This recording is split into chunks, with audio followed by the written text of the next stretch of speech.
There's a moment in every woman's life when she finally sees things clearly. Not through the lens of hope, not through the weight of what ifs, but through the sharp, undeniable truth. She was never a priority to the man she gave everything to. She was convenient, she was available, she was loyal to someone who never earned her loyalty. And when that realization hits, it doesn't come with tears. It comes with fire. This isn't about revenge. This is about rising.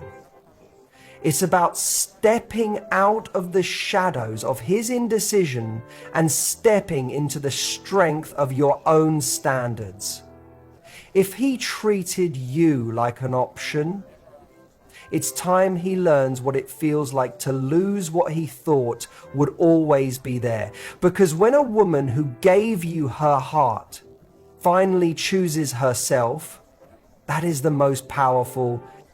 Goodbye, you'll never hit your ears here. Point one, know your worth, then act on it. Expanded into a motivational speech style text in approximately 900 words. It is written in the tone and style of Matthew Hussey, empathetic, direct, and empowering, with a smooth conversational flow and emotional build-up. There comes a time when you have to stop asking why someone didn't see your value and start asking why you kept handing discounts to someone who never paid full price. The truth is, when a man treats you like an option, it's not just a reflection of who he is, it's a reflection of what you've allowed. And I say that not to blame you, but to wake you up to your power. You see, we often stick around far longer than we should because we believe that love requires patience, sacrifice, and loyalty. And while all of those things can be beautiful, they become dangerous when they're one-sided. A relationship isn't a charity project. You weren't meant to stay and prove your worth to someone who's blind to it. You weren't made to audition for a role you already deserve.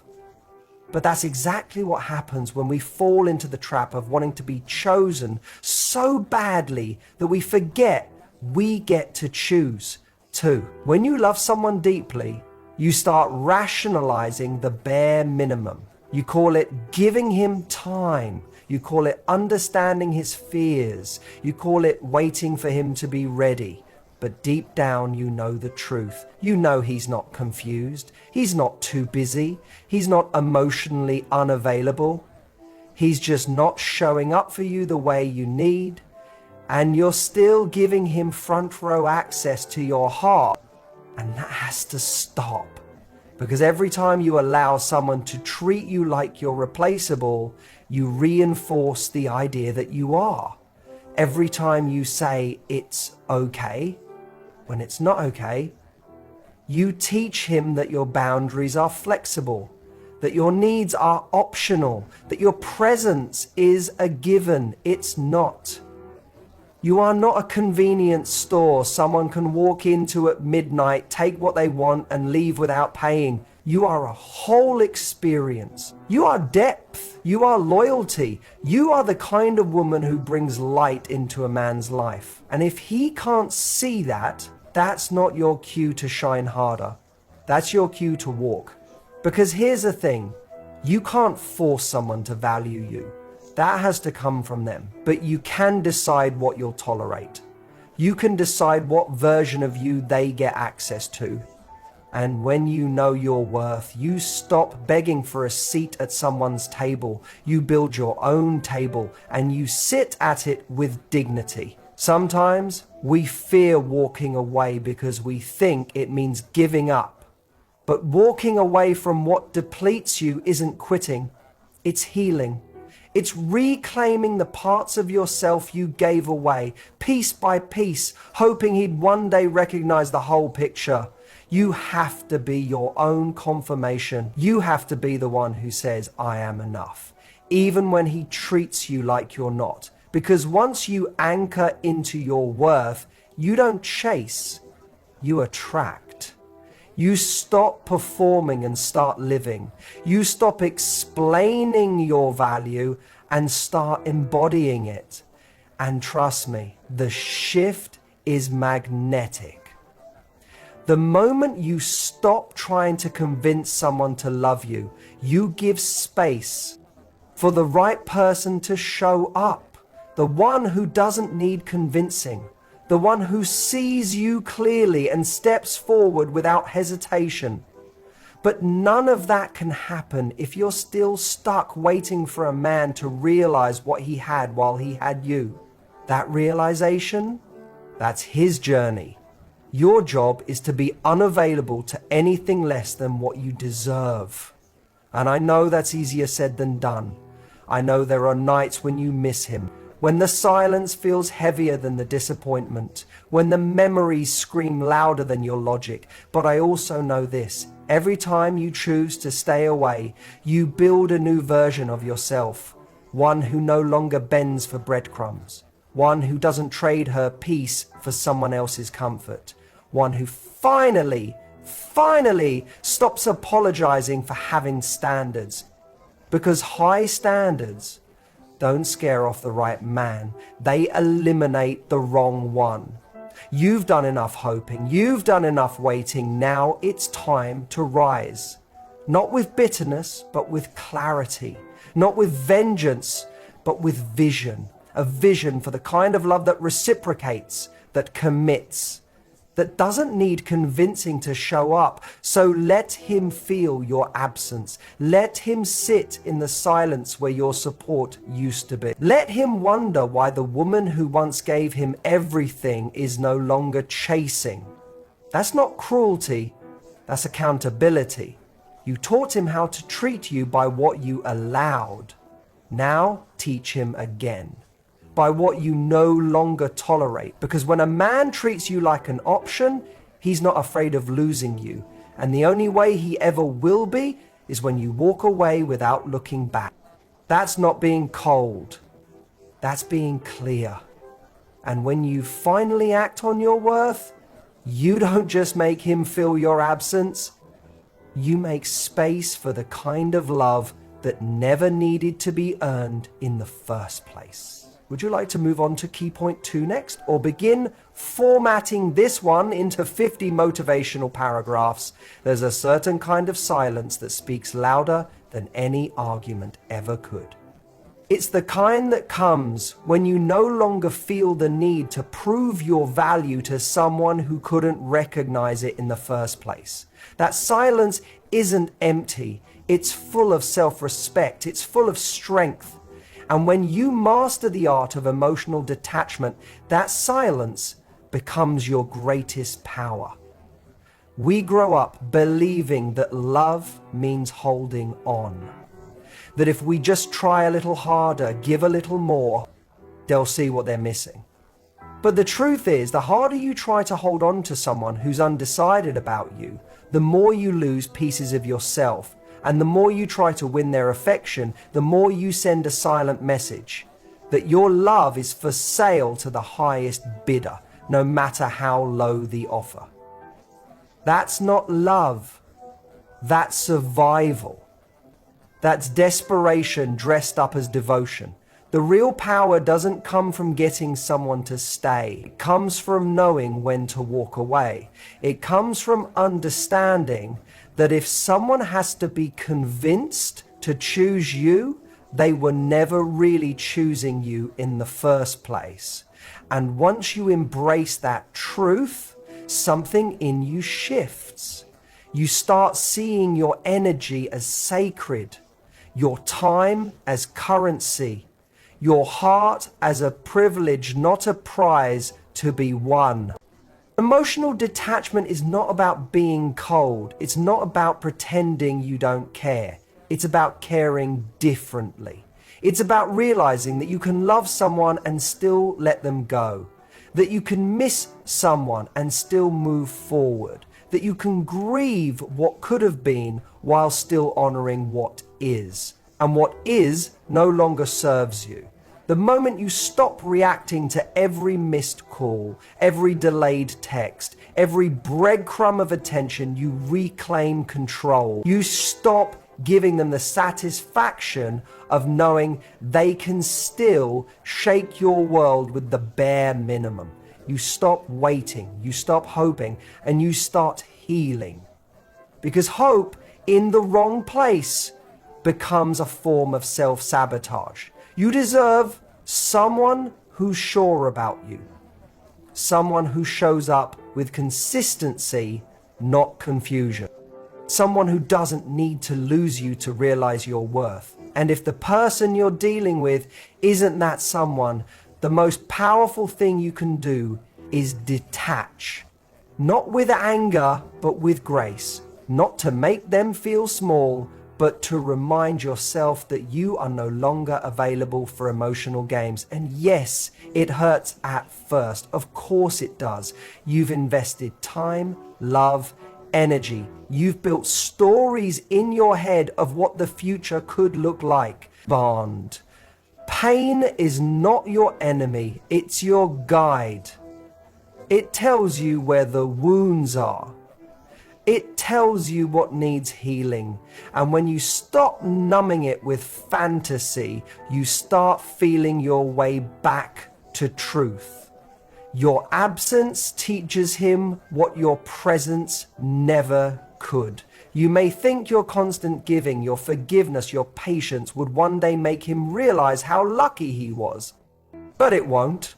What teaches him the truth is the emptiness left when you finally stop filling the space he took for granted. That quiet withdrawal, that is what echoes the loudest in the mind of someone who thought you'd never leave. Let him feel what it's like to reach for you and find no response. Let him sit with the consequences of treating you like a backup plan. That's not revenge, it's a reality check, and it's long overdue.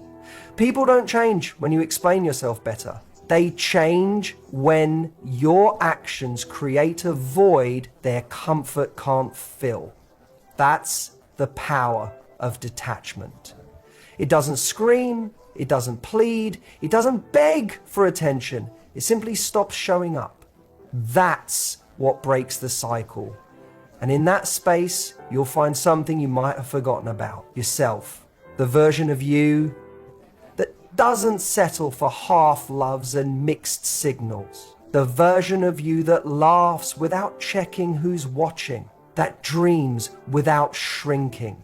That walks away not because she stopped caring, but because she started caring about herself more. You don't owe him closure. You don't owe him an explanation. You owe you peace. You owe yourself the right to heal without reopening the wound every time he remembers you exist. Let him wonder. Let him feel it. Let the silence do what words never could. You are not cold for detaching. You are not heartless for protecting your energy. You are wise. You are evolving. You are finally choosing you. And that, right there, is where your power begins. Let me know if you'd like this in paragraph format or want to move to key point 3 next. Something powerful happens when you stop waiting for someone to realize your worth and start investing in yourself instead. There's a shift, not just in the way you feel, but in the way others respond to you. That shift isn't about playing games or pretending not to care. It's about taking your power back. When you stop giving energy to someone who's inconsistent, distant, or undecided, the dynamic changes. And in that shift, the real lesson begins. Not for you, but for him. He was so used to you being there, answering the messages, picking up the phone, saying yes to plans that only suited his schedule. He got comfortable in your availability. He thought you'd always be around, always hoping, always giving just one more chance. But then you changed. You stopped responding the same way. You stopped showing up with that same open heart. You stopped making it easy for him to come and go as he pleased. And suddenly, everything felt different. For him, At first, he might not even notice. He might think you're just having a moment, that you'll come back around like you always do. But you don't. You keep showing up for yourself instead. You keep building your life. You start laughing a little louder, dreaming a little bigger, and slowly, that version of you, the one who bent and stretched to keep him close, starts to disappear. And that's when it hits him. That's when he realizes the cost of taking you for granted. Because here's the truth, people rarely recognize the value of something when it's always available. But when it starts slipping through their fingers, when they feel the absence, when they realize the attention that you used to get from you is now going elsewhere, that's when the panic sets in. That's when he starts to wonder if you're done, if you've moved on, if someone else is seeing what he couldn't. But by then, you're not waiting for that recognition anymore. You're not sitting around hoping he finally gets it. You've outgrown that. Because while he was taking his time, you were learning. You were evolving. You were learning to fill the emotional space he left empty. Not with him, but with your own growth, your passions, your peace. And the irony is, it's that very shift, your detachment, your independence, your refusal to chase, that finally gets his attention. It's in your silence that he starts to hear everything you were saying all along. Not with words, but with your presence, your actions, your loyalty. He sees it now because it's no longer his. And no, this isn't about playing hard to get. This isn't about manipulating someone into wanting you. This is about alignment. When you finally stop overextending for someone who only meets you halfway, you make room for someone who meets you all the way. When you stop trying to be chosen, you realize the real power is in choosing yourself. That's when you stop being an option. That's when you become the one that got away.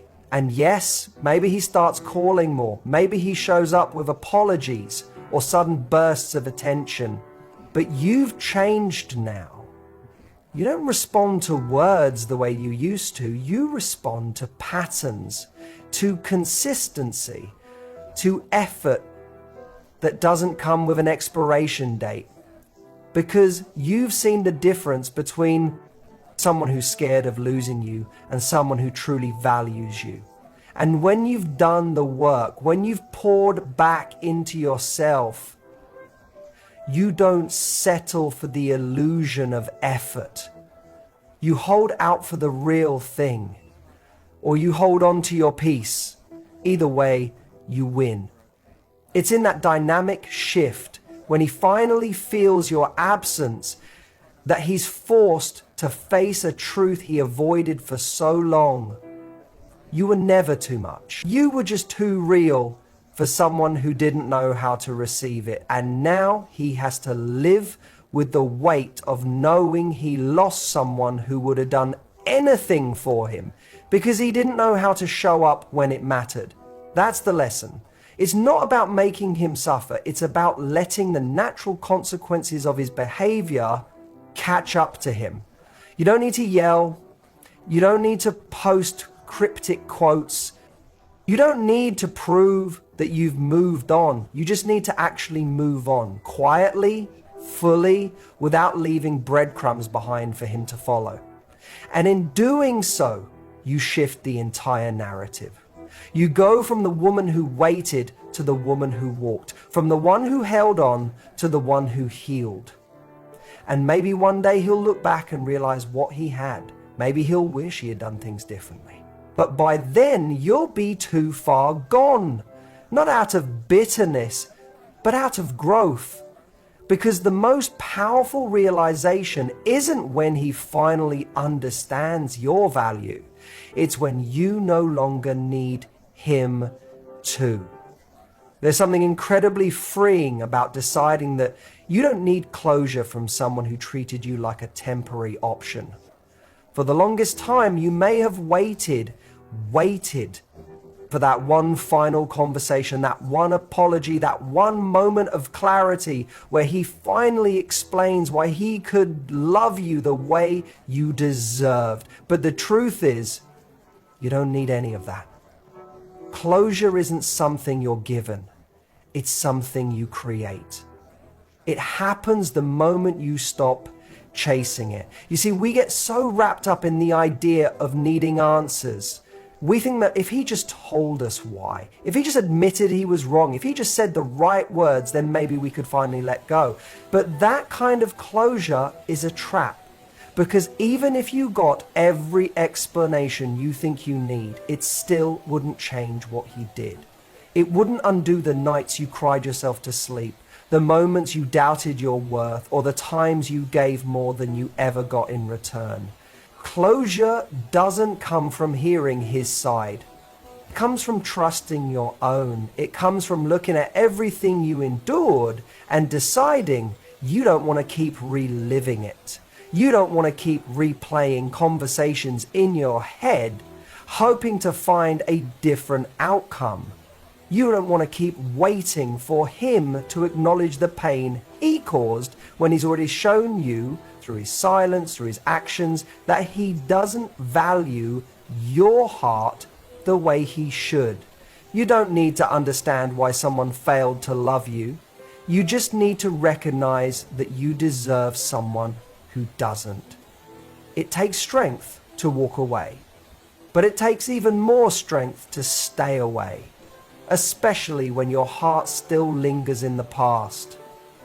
Especially when he reaches out with just enough warmth to spark old feelings, but not enough to rebuild anything real. That's where your decision matters more than your emotions. Because your emotions will want to go back. They'll whisper things like maybe he's changed or maybe he finally gets it now. But your decision, the one rooted in self-respect, has to be louder. Closure doesn't come when he realizes your worth. It comes when you do. And that realization isn't always loud. Sometimes it's quiet. It's the moment you stop checking your phone. It's the moment you stop hoping he'll show up at your door. It's the moment you stop looking back. Not because the feelings disappeared, but because you finally chose yourself over the confusion. You see, people will always come back if you leave the door open, if you keep replying, if you keep hoping, if you keep trying to be the bigger person, when all they've done is shrink your spirit. But at some point you have to understand that growth means not needing to keep the door unlocked just in case they realized what they lost. Let the door close, let it lock, let it seal shut. Not because you're cold, but because you're done bleeding for someone who never knew how to stop the damage. You don't need a dramatic exit or a grand finale. Sometimes the most powerful ending is the one that happens silently, in your own heart, where you just know, I'm not going back to that. You give yourself closure by living in a way that no longer includes him. You give yourself closure by deciding to be unavailable for the same hurt over and over again. You give yourself closure when you stop trying to rewrite history and start creating a new future, one where your love is met with love, where your effort is returned, and where you are finally seen for all that you are. Sometimes you'll be tempted to reach out just to hear his voice, just to see if he misses you. But ask yourself, what are you really hoping to hear? That he regrets it, that he was scared, that he didn't mean to hurt you. Even if he says all those things, does it change what he did? Does it change how long you waited, how many times he disappointed you, how often he made you feel like you weren't enough? Closure doesn't come in a conversation, it comes in a boundary. It's not in the words he might say, it's in the door you close behind you and the peace you find on the other side. Because at the end of the day, you don't owe anyone access to you just because you once loved them. Love is not an IOU. Love is a gift. And once you've given it to someone who didn't know how to hold it, you have every right to take it back and protect it. So let this be your closure. The choice to protect your heart, the decision to stop giving chances to someone who has already shown you what they do with them, the understanding that moving on doesn't mean you never cared. It means you finally care enough about yourself to stop going in circles. You don't need his apology. You don't need his regret. You don't need his version of the story. You just need to let go. Not because he's finally sorry, but because you're finally free.